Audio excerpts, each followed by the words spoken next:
Okay, good afternoon, dear students. I hope you're all fine. Today we'll start our second part of the topic functions.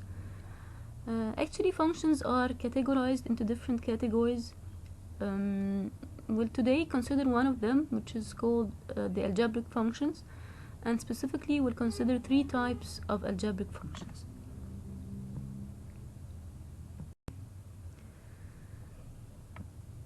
Why do we consider the type of functions? Because knowing the type of the function can help us to know its domain and its range.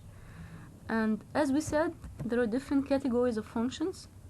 Here we will consider a category called algebraic functions, and we'll consider three types of algebraic functions: polynomials, rational functions, and radical functions. Other familiar non-algebraic functions are the exponential and the logarithmic functions, which will not consider here.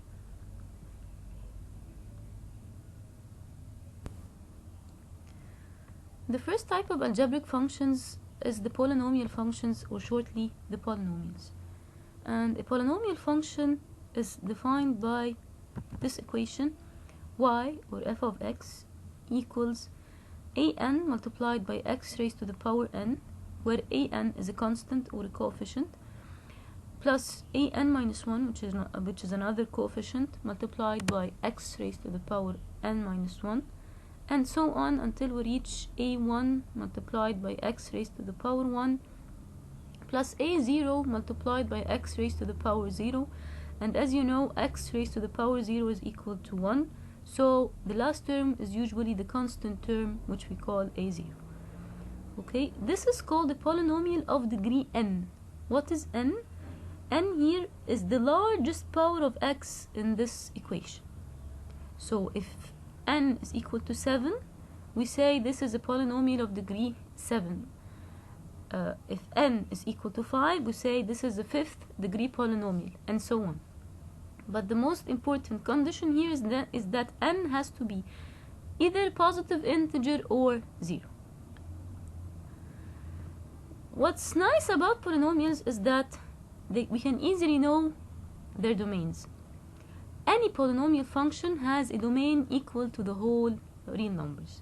So whenever we find a function that we can write as a polynomial of this general form, we can say that its domain is equal to R.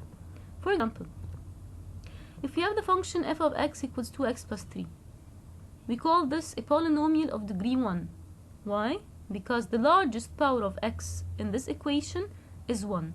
Here, 3 is originally 3 multiplied by x to the power 0, and because x to the power 0, like this term here, x to the power 0 is equal to 1, so we were left only with the constant 3.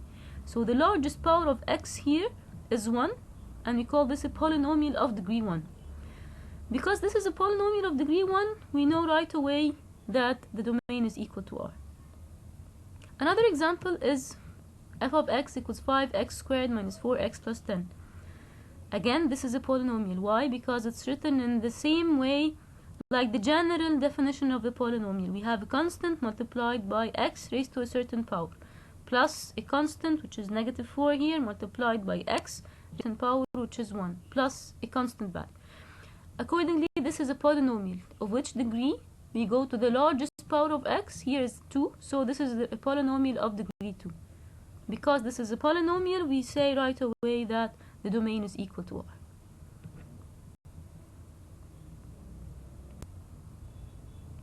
We will consider some special cases of polynomials that are usually encountered in practice. But as we said, in general, the degree of the polynomial is the largest power of x in the equation. Okay? The first special case is what we call the constant function. Constant functions are simply the case where the largest power of x is equal to 0. So there is no x, it's only a constant. F of x equals to a constant, like for example f of x equals 5.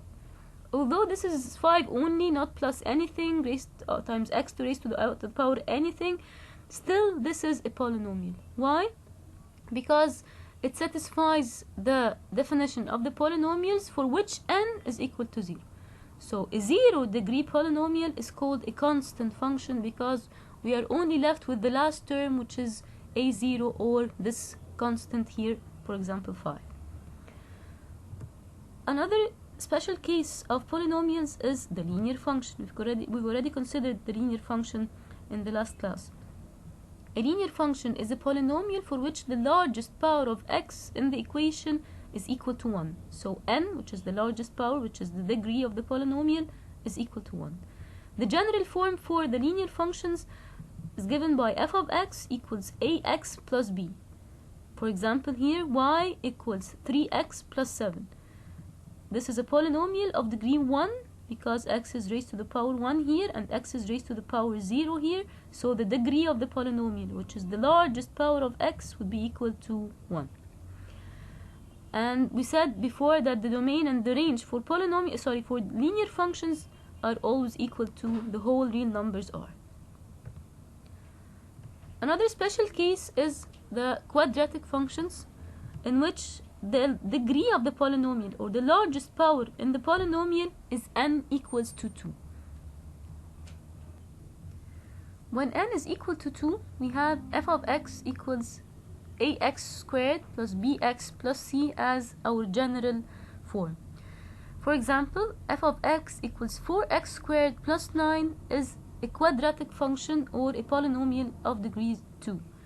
And as you can see here, we cannot find this term. B multiplied by x is not appearing in this equation. And this can always happen. You can find some of the x's not appearing in the equation. This is simply because their constants happen to be 0. So the coefficient of any x being 0 makes this x disappear. For example, if I have here 0 multiplied by x raised to the power 1, I will get only 4x squared plus 9. And this applies to any other polynomial function. Whenever any coefficient is equal to 0, this means that its x will disappear and will not appear in the equation. Another special case is the cubic function. The cubic function is the polynomial in which the largest power of x is equal to 3. And the general form is given by f of x equals ax to the power 3 plus bx to the power 2 plus cx plus d. And also, as you can see in this example, we have 7, the coefficient of x to the power 3, and then we have 9 as the coefficient of x to the power 2. But as for this term, for which c is multiplied by x, we don't have the corresponding value here, and this means that this c was equal to 0, so the whole term disappeared in the summation, and we're only left with the constant term 6. The second type of algebraic functions is the rational functions. And a rational function, as the name implies, is a function which is defined as the ratio of two polynomials. For example, the general form is y equals p of x over q of x, where both p of x and q of x are polynomials. So it's the division of two polynomials, p of x and q of x. Okay, as the form of this function implies, this function will be defined, or in other words, the domain of this function have to bear in mind that q of x shouldn't be equal to 0, because we cannot divide by 0. This will give us infinity. So a general rule for rational functions is that they are only defined when q of x, which is the polynomial denominator, is not equal to 0. And we'll see how to use this general rule to determine the domain of any polynomial function which is written as the division of two, or the ratio of two polynomials.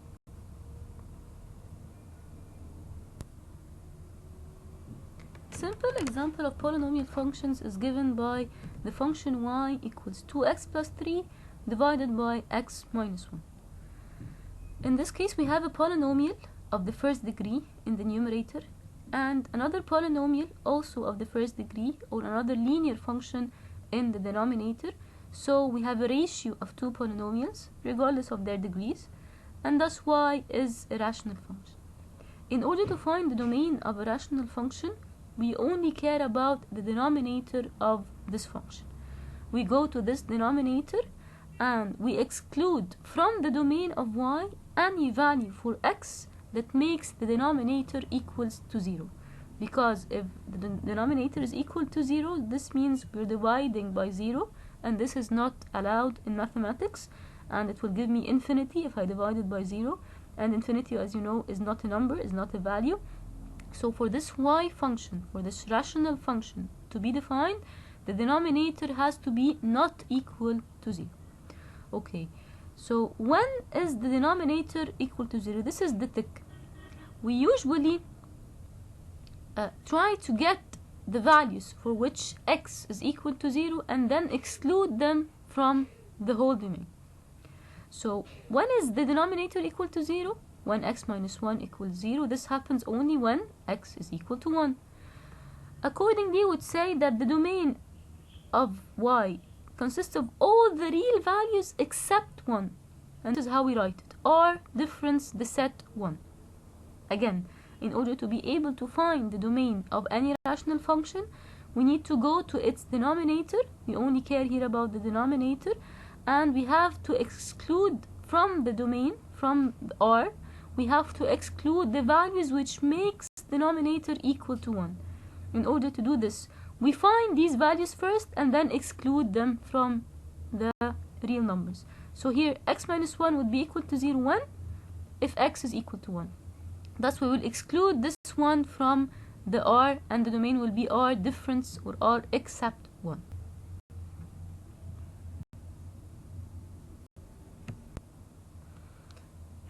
Our second example is given by the function y equals x squared minus x plus 1 over 2x plus 5. This function is a rational function. Why? Because in the numerator we have a polynomial, and this polynomial is of degree 2, quadratic function, and in the denominator we have a linear function, and this is the definition of a rational function. It is the ratio of two polynomials. So in order to be able to determine the domain of a rational function, we need to go to the denominator and exclude any value from R that makes this denominator equal to 0. Okay, what is the denominator? 2x plus 5. When is 2x plus 5 equal 0? If you solve for x in this equation, you will take the negative 5 to the other side and then divide by 2. So 2x plus 5 is equal to 0 only when x equals negative 5 over 2. Thus we will go to the domain, which is originally R, and we will exclude this value from the domain because it makes this denominator equal to 0, and when this denominator is equal to 0, we will be dividing here by 0, and this is not allowed. So we will go to R and remove negative 5 over 2 from it, and this is how we write it. R difference negative 5 over 2.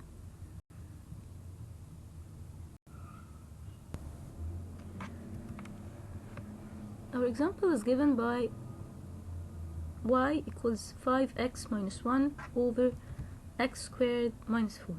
And the question says find the domain for this function y. As we can see, this is a rational function because it consists of a polynomial in the numerator and a polynomial in the denominator, or in other words, it's a ratio of two polynomials. The polynomial in the numerator is a linear function, and the polynomial in the denominator is a quadratic function. What we're mainly interested in is the denominator and the values that make the denominator equal to 0. Because as we said, we cannot divide by 0, so we need to exclude these values from the domain R. Okay, so we'll take this denominator and say, when is x squared minus 4 equal to 0? When x squared equals 4. But we need to know the value of x, so we will take the square root of both sides. And remember, when you do this, we have to take the positive and negative square root of 4, which is positive or negative 2. Accordingly, these two values, positive and negative 2, are the values that make the denominator here equals to 0, so we need to exclude them from the domain. In other words, our domain would be R difference negative 2 and 2. And here you should pay attention that we put the negative 2 and 2 between curly braces and not between parentheses or brackets, because this is not an interval. This is a set consisting of only two values, -2 and 2. So you have to take care that you shouldn't write the interval, for example, -2 and 2, when you only mean that you need to exclude two values. So you just put them inside a set and not an interval notation. Okay, so the domain will be R except the two values -2 and 2.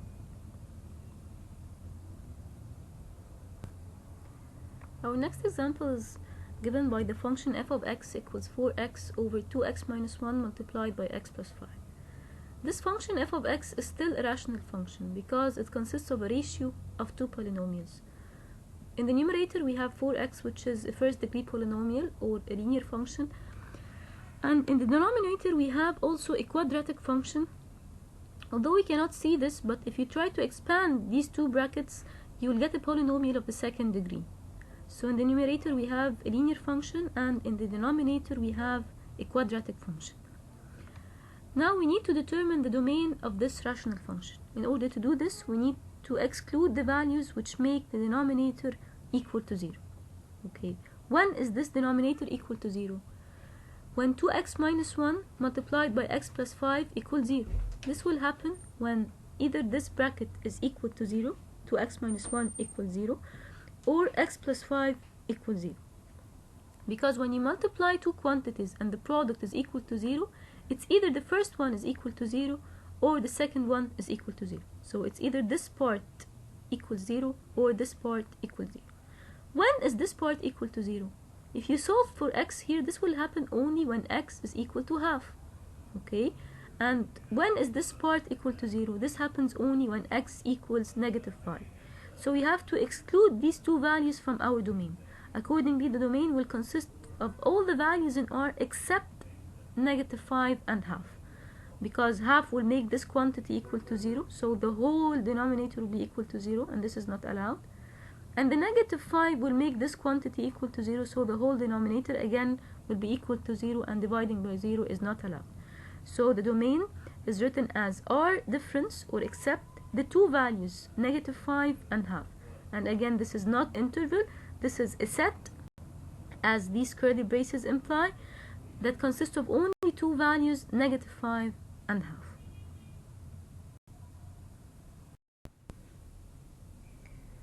Our next example is given by the function y equals 3x power 3 plus 5x squared minus 2x plus 7 over x squared plus x minus 6. As we can see, this is also a rational function. Why? Because it's a ratio of two polynomials. The polynomial in the numerator is a polynomial of the third degree, and the polynomial in the denominator is a polynomial of the second degree, or in other words, a quadratic function. In order to find the domain, as we said before, we need to exclude any value of x that can make this denominator equal to 0, because we cannot divide by 0. Okay, how can we do this? We need to check when is this value equal to 0. When is x squared plus x minus 6 equal to 0? Of course, you're familiar with factorizing this quantity into the product of two brackets. How do we do this? Usually we put the squared value of x with its coefficient in the first elements here, and then we try to find the two values that can be multiplied together to give me 6, any multiple of 6, like 3 and 2. This negative sign indicates that they will have different signs, so one of them will be positive and the other one will be negative, and this sign here determines the sign of the larger of the two, which is here 3. So this will be x plus 3 multiplied by x minus 2. This is how we factorize a second degree equation into the product of two brackets. And as we said before, if we have two quantities that are multiplied by each other and the product is equal to 0, this means that either the first one is equal to 0 or the second is equal to 0. Okay, when is x plus 3 equal to 0? This only happens if x equals -3. And when is x minus 2 equal to 0? This only happens when x equals 2. So these are the values that make the denominator here equal to 0, -3 and 2. that is, we need to exclude them from the domain, and accordingly our domain will be R difference or except the two values negative 3 and 2, and this is the set notation, so we only mean here that we have two elements which are negative 3 and 2 that are excluded from the real numbers R. We're done now with our examples on the rational functions, and we'll move on to our third type of algebraic functions, which is the radical functions. A radical function is defined by y equals the nth root of q of x, where q of x is a polynomial and n is a positive integer, and this integer might be odd or even. Q of x might be any polynomial in x, and we're just taking its nth root, or in other words, we're raising this polynomial to the power 1 over n, where n again is a positive integer, and this integer of course might be even or odd. In this course, we will focus mainly on the radical function for which n is equal to 2, or in other words, on the square root function, because you know when this n is equal to 2, we just remove the n and we know that this is the square root function, or the function q of x raised to the power half. As we all know as well, we cannot take a square root for a negative value. So for the function y equals the square root of q of x to be defined, or in other words, to find the domain of this y, we need to have the condition that q of x must be greater than or equal to 0. Why? Because we cannot take the square root of a negative value. This value inside the square root can be either positive or 0. This is an example on the radical function saying find the domain of y equals the square root of x minus 3. This is a radical function because x minus 3 is a polynomial of the first degree, and we need to find its square root, or we're raising this polynomial to the power 1 over 2. In order to find the domain of y, as we said, we need to get the values that make x minus 3 greater than or equal to 0, because we cannot take the square root for a negative value. So when is x minus 3 greater than or equal to 0? When x is greater than or equal to 3. So here, when this condition is satisfied, the function y will be defined. Only when this condition is satisfied. Other than that, if x is any value that is less than 3, this value would be negative, and we will not be able to get the square root of a negative value.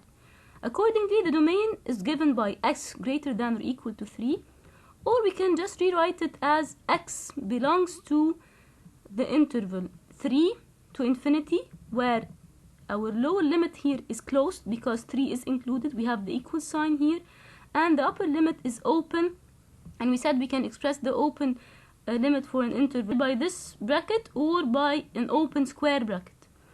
So x belongs to 3 close to infinity is another way of writing the domain x greater than or equal to 3, and you can use either way according to your own convenience. This is another example on the radical function, but this time y is equal to the square root of x squared minus 9. So our polynomial here is a quadratic function or a second degree polynomial.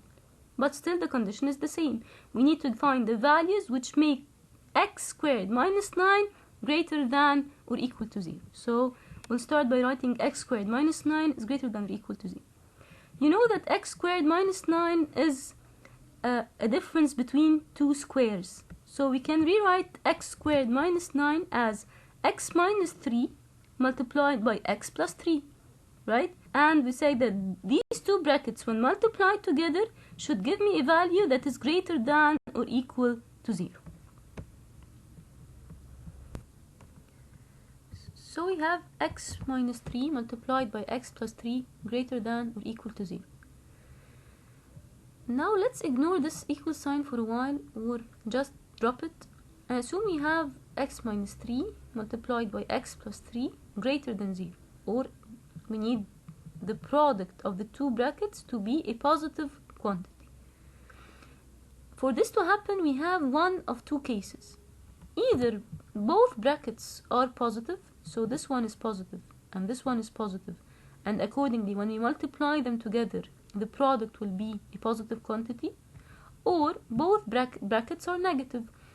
This one is negative and this one is negative, so when we multiply a negative value by a negative value, for example negative 5 and negative 7 will give me 35. So for the product of two things to be positive, it's either both are positive or both are negative. Okay, now let's take the first case. When can this bracket be positive and at the same time this bracket is also positive? For this bracket to be positive, x has to be greater than or equal to 3. X minus 3 greater than or equal to 0 only happens if x is greater than or equal to 3. And at the same time we need this value to be, this x plus 3 to be positive, and this only happens if x is greater than or equal negative 3. Now we need to find the values of x which satisfy this inequality and this inequality at the same time.